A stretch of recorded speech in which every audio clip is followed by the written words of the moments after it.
Sometimes we think about kids and we think, man, what can kids do? Or we think that we need volunteers, and by default, we immediately go to, okay, who are some adults that I can recruit? But I'm a big believer in giving children and teenagers opportunities to serve.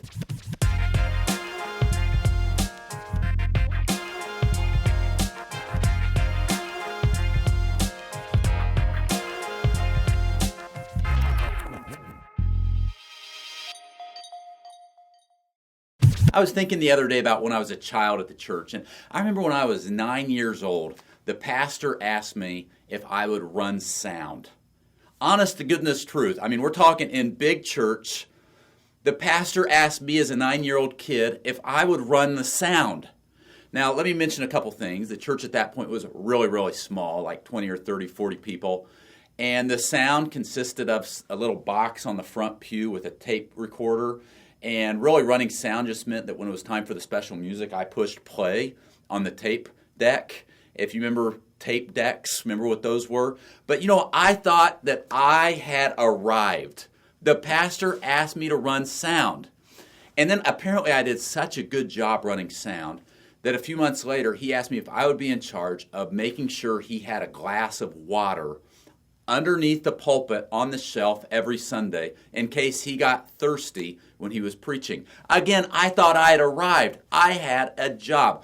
Now, I remember I was 12 years old, and I started working on a bus route.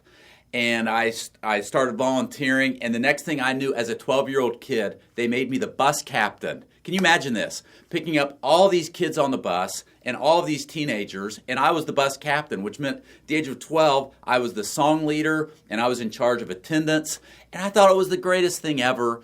And then I remember as a 13-year-old kid when they asked me to work in Awana, the Awana program on Thursday night, and I became a Spark leader. And I thought it was the greatest thing ever. And, I'm looking back on those opportunities. They were great days, and I'm so thankful for them.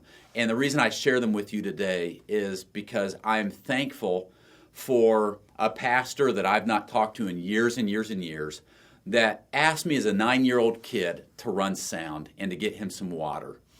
And thankful for a bus driver that saw in a 12-year-old kid somebody that could lead songs and take attendance on the church bus. And thankful as a 13-year-old for a husband and wife team that are still at my church, that are great friends, that asked me to help them lead their Spark ministry on Wednesday nights.